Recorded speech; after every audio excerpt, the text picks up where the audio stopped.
खास बातचीत के लिए हमारे साथ जुड़ रहे खास मेहमान, हमारे साथ जुड़ रहे जीजेसी के चेयरमैन राजेश रोकड़े। रोकड़े साहब, स्वागत है आपका। जैसा कि केडिया जी ने कहा कि फिजिकल मार्केट में आप बेहतर आउटलुक दे सकते हैं सर, तो किस तरह की डिमांड है? और जैसा अजय जी कह रहे हैं कि डिजिटल मार्केट में भी डिमांड है, तो फिजिकल और डिजिटल में कितना फर्क लग रहा है आपको? क्योंकि हमने देखा सर, जो गोल्ड ईटीएफ का नंबर था फरवरी का, वो 24,000 करोड़ था। एसआईपी के बराबर का नंबर देखा हमने फरवरी के महीने के अंदर। देखिए, ये जो अक्षय तृतीया है वो 3.5 मुहूर्त में से एक बड़ा मुहूर्त माना जाता है और भारत की संस्कृति में इस दिन सोना खरीदना चाहिए, सोने के जेवर खरीदना चाहिए, ऐसी परंपरा है। और इस दिन अक्षय तृतीया, ये नाम ही अपने आप में ये बताता है कि इस दिन खरीदारी की हुई चीज कभी भी समाप्त नहीं होती। मतलब वो एक तरह से घर में समृद्धि लाती है, सुख लाती है, ऐसी मान्यता है। और मैं अगर इसे थोड़ा सा अलग तरीके से आपके सामने बात रखता हूँ, पिछले कई सालों से आपके माध्यम से आप एक सर्वे भी बताते हैं, आप प्रिडिक्शन भी बताते हैं। मुझे आज भी याद है, लास्ट ईयर इसी दरम्यान में हमने आप ही के चैनल पर इंटरव्यू किया था। तब सोने के भाव 92 और 94,000 प्रति 10 ग्राम थे। आज देख लीजिए 1,52,000 के आसपास का गोल्ड का रेट है। अगर मैं और 2025 से आगे 2024 में जाता हूं तो 65 से 70,000 रुपया रेट था। तो ओवरऑली जिस तरह से अजय केडिया जी ने कहा है कि एसआईपी, ये बहुत बड़ा वर्ड आज उन्होंने यूज किया। नहीं तो नॉर्मली एसआईपी अगर किसी को समझना है तो वो डिजिटल ही समझता है, लेकिन फिजिकल मार्केट में भी एसआईपी को यूज करके हर किसी बड़े मुहूर्त पे खरीदारी करना ये एक परंपरा बन गई है। साथ ही साथ अगर मैं मैं आपको एक उदाहरण देता हूं, 2026 जनवरी से ही पूरे देश भर में बहुत सारे एग्जीबिशंस भी होते हैं जो B2B होते हैं। और हाल ही में all India gem and jewellery domestic council का एक बड़ा एग्जीबिशन मुंबई में जियो वर्ल्ड कन्वेंशन सेंटर में हुआ है। और उस दिन की जो बाइंग है, उस 4 दिन की जो बाइंग है, वो बता रही है कि इस बार सारे ज्वेलर्स लोगों ने बहुत जबरदस्त तरीके से अपनी तैयारी कर ली है। और एक अनुमान है हमारा कि इस दिन केवल और केवल अक्षय तृतीया वाले इस विशेष दिन पर करीब करीब 15 से 20 टन गोल्ड एक दिन में बिकता है। तो ये एक बड़ा एक फिगर है। और साथ ही साथ ये इसी दिन के बाद हमारा शादियों का सीजन स्टार्ट होता है। तो जब शादियों का सीजन स्टार्ट होता है तो इसकी भी खरीदारी अक्षय तृतीया वाले विशेष दिन बहुत सारे लोग कर रहे हैं। और पिछले 15 दिन से 20 दिन से हमारे यहाँ फिजिकल मार्केट में बहुत ज्यादा जबरदस्त तरीके से बुकिंग्स हो रही है। और ये बुकिंग इसलिए भी होती है, 2 कारण है उसके पीछे। एक तो गोल्ड के रेट जैसे जैसे अक्षय तृतीया पास में आता है बढ़ते जाते हैं, और साथ ही साथ लोग भीड़ भाड़ से बचना चाहते हैं, पहले से अपनी सिलेक्शन करना चाहते हैं और सिलेक्ट की हुई चीज सिर्फ उस दिन उस मुहूर्त पे डिलीवरी लेके जाए, इसलिए वो पहले से इस चीज की तैयारियां करती है। तो ये फिजिकल मार्केट पूरी तरह से तैयार है। और इस दिन सभी लोग सोने चांदी की चीजें खरीदने के लिए ज्वेलर्स के पास बुकिंग कर रहे हैं। और साथ ही साथ उस दिन का जो मुहूर्त है, उस दिन सुबह से ही दुकानें खुल जाती है। सुबह 8 बजे से 7 बजे से कुछ 9 बजे से दुकानें खुलती है और लेट नाइट 12 बजे 1 बजे तक के दुकानें खुली रहती है। मतलब इस दिन का बहुत ही जबरदस्त तरीके से तैयारियां ज्वेलर्स ने तो कर ली है और ग्राहक भी मुझे नहीं लगता है कि निराश करेंगे, क्योंकि जितने भी अभी एग्जीबिशन हुए उसमें बाइंग बहुत जबरदस्त तरीके से हुई है।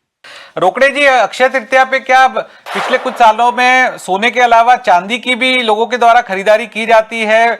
कुछ एक तबका ऐसा भी है जो सोना अफोर्ड नहीं कर पाता है, तो वो क्या चांदी के अंदर भी निवेश करता है? और क्या आपने देखा है पिछले कुछ वक्त से एक नया ट्रेंड शुरू हुआ है और हमने देखा भी है, फरवरी के जो ईटीएफ के नंबर है, गोल्ड ईटीएफ के नंबर, वो एसआईपी के नंबर के बराबर आए, तो उससे भी फिजिकल बाइंग जो है वो ईटीएफ की तरह शिफ्ट हुई है। ये भी क्या ट्रेंड आपके द्वारा नोटिस किया गया है? ऐसा है कि मार्केट में सभी तबके के कस्टमर है, सभी का पॉकेट साइज अलग अलग होता है। और मैं अगर चांदी सोना दोनों में देखता हूं तो चांदी के भी कस्टमर उतने ही होते हैं जैसे सोने के होते हैं, क्योंकि हर एक का पॉकेट साइज अलग होता है। जो लोग सोना नहीं खरीद पाते वो चांदी में अपनी जो उस दिन की जो इच्छा है वो पूरी कर लेते हैं, क्योंकि जैसे कि मैंने पहले भी कहा कि हमारे यहाँ संस्कृति उसका महत्व बहुत ज्यादा है। तो सोना और चांदी दोनों बहुत ज्यादा बिकती है। और अजय जी ने भी अभी जिस तरीके से रेशो के बारे में बताया, निश्चित तौर पे जो रेशो जो है एवरेज, जो हम गोल्ड और सिल्वर रेशो देखते हैं तो 50 to 55 का एवरेज रेशो बहुत सालों से हम लोग देखते आए, वो 100 भी पार कर गया और 44 भी नीचे आ गया। तो कहीं ना कहीं अभी भी रेशो में और डाउन आने की संभावना अगर आती है तो निश्चित तौर पे चांदी और ऊपर जाएंगे। तो निवेशक एज अ चांदी में भी चांदी देख रहे हैं। अभी अगर मैं चांदी को देखता हूं तो एकदम कंफर्ट जोन में है चांदी, और निश्चित तौर पे मैं उनकी बात से, अजय जी के बात से सहमत भी हूं कि 1-1.5 महीने के बाद निश्चित तौर पे चांदी अपना चंचलता और चमक दिखाएगी। और गोल्ड भी, जिस तरीके से गोल्ड ने भी एक कंफर्ट जोन दिया है, आप देखिए गोल्ड जिस तरीके से 1,80,000 क्रॉस कर गया था, तो आज 1,52,000 53,000 एक थोड़ा सा कंफर्ट जोन लगता है। चांदी में भी 4 लाख जाने के बाद आज 2.5 लाख की चांदी सस्ती लगने लगी है। तो कहीं ना कहीं ये 2 कदम पीछे और 4 कदम आगे, ये एक गोल्ड और सिल्वर दोनों का एक रेट के पैटर्न बन चुका है। चांदी चंचलता दिखाएगी। तो इसी के साथ मैं विमल मेहता जी से पूछूंगा, सर चांदी की चंचलता की बात हुई, लेकिन युवाओं का अगर हम देखें तो क्या ट्रेंड बदल रहा है? अक्षय तृतीया के मौके पर जो जेनजी है, जेनजी जनरेशन माना जाता है, जिनकी हर चीज में सोच अलग है, विचार अलग है, दृष्टिकोण अलग है, तो उनका किस तरह से आप दृष्टिकोण देखते हैं? क्योंकि आपकी तो आपके सारे जो पार्टनर्स होते होंगे उनसे बातचीत होती होगी, ज्वेलर्स से बातचीत होती होगी, तो युवाओं का, स्पेशली जेनजीज का क्या ट्रेंड बदल रहा है? जेनजीज आज बहुत ETF से हट करके उन्होंने गोल्ड में निवेश करना शुरू किया है। थोड़ा सा उनको जो लास्ट पास्ट 5-6 ईयर्स के अंदर में शेयर मार्केट ने थोड़ा मायूस किया है। मायूस कहूंगा कि जितनी भी न्यू जनरेशन थी जेनजीज, जिन लोगों ने इसमें इन्वेस्टमेंट कर रखी थी, तो उनको थोड़ा सा उनके शेयर्स में एक आपकी इन्वेस्टमेंट तो 30 में काफी अभी तक बहुत खुश है। भी हमने आने के कैसे। मात्र 1 मिनट बचा है शो को समाप्त करने से पहले मैं चारों गेस्ट के पास आऊंगा और बहुत ही 10 सेकंड में अगली अक्षय तृतीया तक आप सोने चांदी का क्या टारगेट देखते हैं? राजेश रोकड़े जी, आपके लिए। देखिए, मैं बहुत बुलिश हूँ अभी भी। अगर आपने ही बताया 6,300, बड़े बड़े हाउसेस बता रहे 6,300 का, अगर मैं इंडियन मार्केट में देखता हूँ कि गोल्ड, अगर मैं INR टू डॉलर का अगर यही रेट रहता है तो आपको 1,75,000 से 2 लाख के आसपास गोल्ड का रेट इसी साल दिख जाएगा। 2 लाख इसी साल, ठीक है। अजय केडिया जी, संक्षिप्त में, फास्ट। अगले अक्षय तृतीया तक मुझे लगता है 2,10,000 तक का लेवल गोल्ड में, और चांदी करीबन 3.25 लाख। 3.25 लाख, 2,10,000, बहुत ही बड़ा लेवल बताया। विमल मेहता जी, आखिर में आपसे।